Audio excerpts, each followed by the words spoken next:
Hello दोस्तों, movie debate से मैं हूं अली और लोकी के दूसरे सीजन का 5वां एपिसोड आ चुका है और इस एपिसोड का नाम था साइंस फिक्शन और ये बहुत ही कमाल का एपिसोड था। मुझे तो पिछले एपिसोड से ज़्यादा मज़ा इस एपिसोड के अंदर आया। तो इस एपिसोड के अंदर हमारे साथ ये होता है कि जिस तरह पिछले एपिसोड के अंदर टेम्पोरल लूम पूरी तबाह हो जाती है, ये एपिसोड भी वहीं से स्टार्ट होता है और इस पूरे धमाके के अंदर लोकी बच जाता है और लोकी बच के आगे पीछे देखता है तो पूरी टीवी के अंदर कोई भी बंदा जिंदा नहीं होता, हर कोई वहाँ से गायब हो जाता है। तो वो हर जगह ढूंढता है लेकिन कुछ भी उसको नहीं मिलता और फिर वहाँ पर स्पीकर के अंदर आवाज आ रही होती है, TVA code 1229 fail safe mode started, thank you for your service. बस यही चल रहा होता है और वो आगे पीछे देख रहा होता है। साथ ही उसकी टाइम स्लिपिंग वाली प्रॉब्लम दोबारा होती है। पिछली बार तो जब हमने उसे टाइम स्लिप करते देखा था तो वो पास्ट के अंदर जाता है, लेकिन इस बार वो टाइम स्लिप करके फ्यूचर के अंदर जाता है। फिर वो फ्यूचर के अंदर जाके अपने ही एक वेरिएंट को देखता है जो कि बुक पढ़ रहा होता है और उसको हेलो कहता है। साथ ही वो दोबारा टाइम स्लिप करके प्रेजेंट टाइम के अंदर जाता है जहाँ से उसने टाइम स्लिप किया था। तो फिर लोकी वहाँ से जाता है हॉल के अंदर जहाँ पर टीवीए का टीवी लगाता है। तो वहाँ पर वो टेबल के ऊपर देता है टीवीए की बुक पड़ी होती है तो वो बुक उठाता है। साथ ही जिस तरह उसने पिछली बार अपने वरियन को आगे हेलो कहा था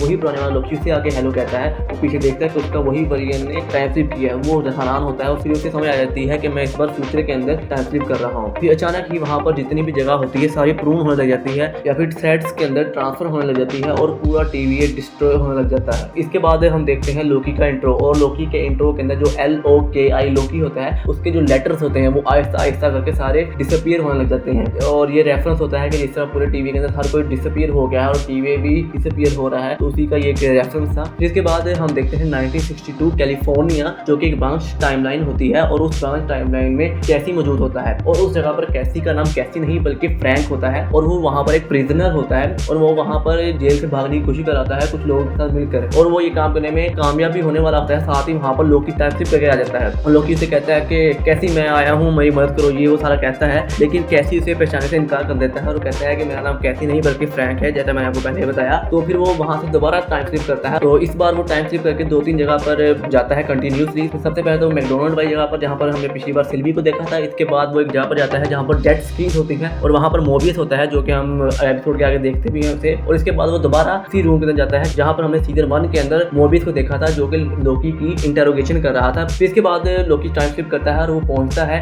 2002 के अंदर न्यूयॉर्क के अंदर, वही जगह जहाँ पर पूरी न्यूयॉर्क की बैटल हुई थी अवेंजर्स 1 वाली। और ये टाइमलाइन भी ब्रांच टाइमलाइन होती है और ये ब्रांच टाइमलाइन हंटर B15 की होती है और वो वहाँ पर एक डॉक्टर होती है और मैंने पूरी कोशिश की कि मैं उसका नाम पढ़ी हूँ उसके कार्ड के ऊपर से, लेकिन उसका कार्ड विजिबल ही नहीं हुआ, इस वजह से मैं उसका नाम पढ़ नहीं पाया। और वहाँ पर भी लोकी टाइम स्लिप करके आता है लेकिन कुछ सेकंड के लिए वो आता है और हंटर B15 उसको देखती है। साथ ही वो दोबारा टाइम स्लिप हो जाता है और हंटर B15 काफी हैरान हो जाती है। इसके बाद लोकी टाइम स्लिप करता है 2022 के अंदर ओहायो के अंदर और ये भी एक ब्रांच टाइमलाइन होती है और ये टाइमलाइन होती है मोबियस की, वही सारी जेट्स की वाली टाइमलाइन। और इस टाइमलाइन के अंदर मोबियस का नाम मोबियस नहीं बल्कि डॉन होता है जो कि जेट्स की वाली जगह पे काम करता है। और यहाँ पर मोबियस के 2 बच्चे भी होते हैं जिनको हम एपिसोड के अंदर आगे देखेंगे भी। और यहाँ पर भी लोकी मोबियस से आके मिलता है, उससे बात वगैरह करने की कोशिश करता है कि टीवी खत्म हो गई ये वो सारा कुछ, लेकिन यहाँ पर भी मोबियस उसको पहचानने से इनकार कर देता है। इसके बाद वो दोबारा टाइम स्लिप करता है और इस बार टाइम स्लिप करने के बाद वो पहुंचता है 1994 के अंदर कैलिफोर्निया में और ये भी एक ब्रांच टाइमलाइन होती है और ये ब्रांच टाइमलाइन होती है ओबी की और यहाँ पर इसका नाम होता है AS डॉग। काफी अजीब सा नाम है मुझे पता है। यहाँ पर वो एक राइटर होता है जो कि बुक्स लिखता है और उसकी किताबें कोई पढ़ता नहीं है और साथ में साइंटिस्ट भी होता है और वो इतना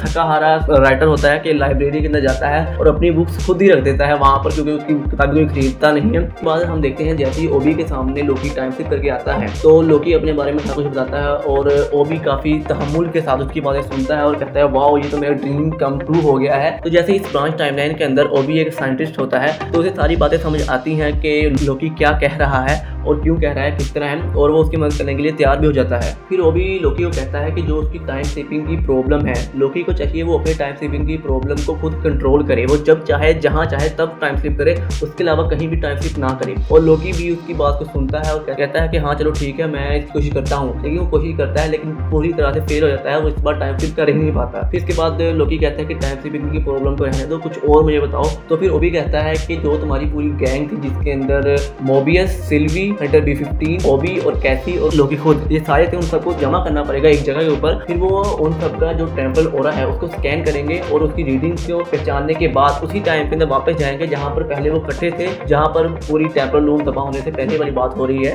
लेकिन इसके अंदर एक प्रॉब्लम ये आती है कि उनको इस काम के लिए टीम पैड की जरूरत होती है, लेकिन उनके पास टीम पैड चूंकि होता नहीं है तो ये काम करना बहुत मुश्किल है। और ओबी कहता है कि वो खुद टीम पैड बना नहीं सकता, अगर वो बनाना चाहे तो उसको करने के लिए उसकी पूरी जिंदगी बेशक लग जाए। तो लोकी कहता है कि मेरे पास टीवीए की बुक है, तुम इससे कोशिश करो। तो मोबियस कहता है हाँ इससे काम आसान हो जाएगा। साथ ही लोकी वहाँ से दोबारा टाइम स्लिप कर जाता है। लोकी टाइम स्लिप करके मोबियस के घर के बाहर चले जाता है और वहाँ पर वो देखता है मोबियस को और उसके बच्चों को, और उसके दो बच्चे होते हैं जिनमें से एक का नाम केविन और दूसरे का नाम सैन होता है। तो फिर लोकी मोबियस के पास जाता है और उससे बातचीत करता है और सारी ये बातें कर रहा होता है। तो मोबियस थोड़ा अपने आप को डरा हुआ महसूस करता है या फिर खतरे का महसूस करता है, तो मोबियस हमला करने की कोशिश करता है लोकी के ऊपर। तो साथ ही वहाँ पर ओबी आ जाता है और ओबी ने उस वक्त टीम पैड बना लिया होता है। तो लोकी कहते हैं तुमने इतनी जल्दी कैसे बना दिया टीम पैड? तो ओबी बताता है कि इसे बनाने के अंदर ओबी को तकरीबन 18 से 19 महीने लगे हैं, मतलब काफी टाइम गुजर गया मोबियस के लिए, लेकिन लोकी के लिए सिर्फ 5 से 10 मिनट थे या फिर उससे भी कम। तो फिर इसके बाद लोकी मोबियस को कन्विंस करता है कि वो उसकी मदद करे और फिर जब सारा काम हो जाएगा, टाइमलाइन सब कुछ ठीक हो जाएगी, तो लोकी मोबियस को उसी टाइम के अंदर वापस भेज देगा जहां से उसने उसको लिया था। इसके बाद लोकी असेंबल करता है अपनी पूरी टीम को, जिसके अंदर हंटर B15, कैसी, मोबियस, ओबी और वो खुद होता है। साथ में सिर्फ सिल्वी बच जाती है। तो लोकी जाता है सिल्वी को भी लेने।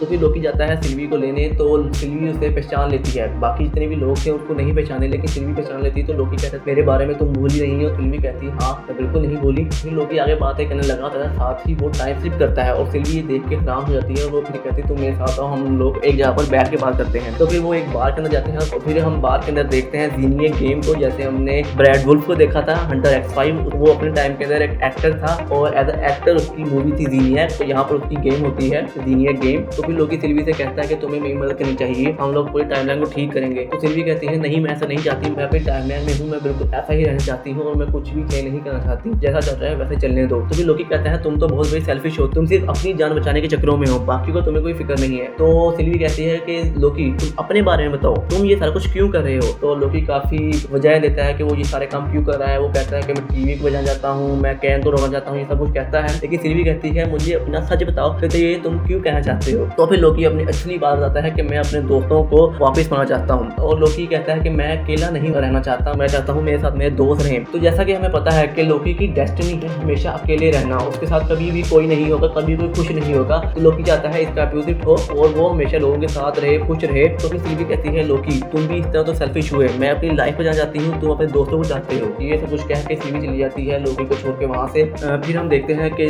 सिल्वी होती है वो जाती है एक म्यूजिक सेंटर के अंदर और वहाँ पर जाके वो गाने वगैरह सुन रही होती है। साथ ही वहाँ पर जितनी भी चीजें होती हैं वो सारी की सारी प्रूव होने लग जाती हैं, सारे थ्रेड्स के अंदर चेंज होने लग जाते हैं। तो सिल्वी उठती है और देखती है सब कुछ तबाह हो रहा है, तो वो एक टाइम डोर खोलती है, उसके अंदर से चली जाती है। दूसरी तरफ हम देखते हैं लोकी सिल्वी से बातें करने के बाद काफी डिसहार्ट हो जाता है और वापस जाता है ओबी की जगह पर जहाँ पर सारी उसकी टीम होती है और वो उन सबको कहता है कि तुम लोग वापस अपनी जगह पर चले जाओ, तुम लोग जहाँ से बिलोंग करते हो, अब ये सब कुछ करने का कोई फायदा नहीं है। ये सारी बातें हो रही होती हैं। तो साथ ही वहाँ पर सिल्वी आ जाती है और कहती है कि नहीं लोकी तुम ठीक थे, मैं जो कुछ भी कहा वो सब कुछ गलत था, पूरी दुनिया खतरे के अंदर है। साथ ही लोकी कहता है कि अब हमारी टीम पूरी है, अब हम वापस जा सकते हैं टीवी के अंदर। साथ ही हम देखते हैं वहाँ पर सब कुछ तबाह होने लग जाता है, क्योंकि वो एक ब्रांच टाइमलाइन थी। ब्रांच टाइमलाइन जितनी भी थी हर एक टाइमलाइन तबाह हो रही है, तो वो वाली ब्रांच टाइमलाइन भी तबाह हो रही होती है। तो वहाँ पर जितने भी उसके दोस्त होते हैं लोकी के, मोबियस, कैसी, हंटर B15, ओबी और ये सारे वहाँ से पूर्ण हो जाते हैं और इवन दो के सिल्वी भी वहाँ से पूर्ण हो जाती है। लोकी वहाँ पर अकेला खड़ा होता है, साथ ही चीख मारता है और वो दोबारा टाइम में वापस आ जाता है जहाँ पर सब लोग थ्रेड्स के अंदर ट्रांसफर हो रहे थे। इसके बाद वो देखते हैं कि ये क्या, मैं वापस आ गया। इसके बाद वो दोबारा इस तरह करता है और वो उसी टाइम में पहुंच जाता है जहाँ पर पहले सिल्वी आई थी। फिर से बच जाता है अच्छा अब मैं अपनी टाइम स्लिपिंग की पावर्स को कंट्रोल कर सकता हूँ। इसके बाद वो एक बार फिर अपने आप पीछे ले जाता है और उसी जगह पे पहुंच जाता है जहाँ पर पिछले एपिसोड के अंदर विक्टर टाइमली टेम्पल रूम के अंदर जाने वाला होता है। उसी टाइम में वापस आ जाता है और साथ ही एपिसोड एंड हो जाता है। ये तो पूरा एपिसोड एंड हो गया और बहुत ही कमाल की नोट के ऊपर एंड हुआ, जिस तरह से इन्होंने लोकी की टाइम स्लिपिंग की पावर्स को